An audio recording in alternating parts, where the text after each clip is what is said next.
What's the meaning of Central Intelligence Agency?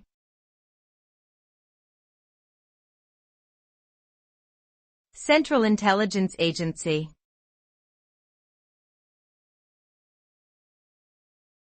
Central Intelligence Agency.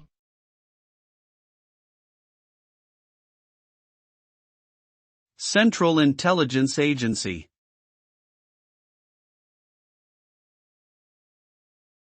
Central Intelligence Agency.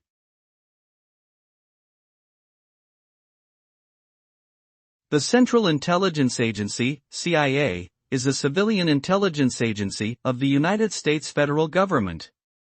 Its primary function is to collect, analyze, and disseminate foreign intelligence to assist the President and senior U.S. government policymakers in making decisions relating to national security.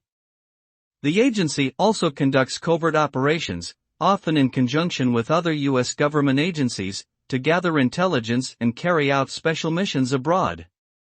Established in 1947, the CIA has been involved in many historically significant events, including the Cold War and the War on Terrorism.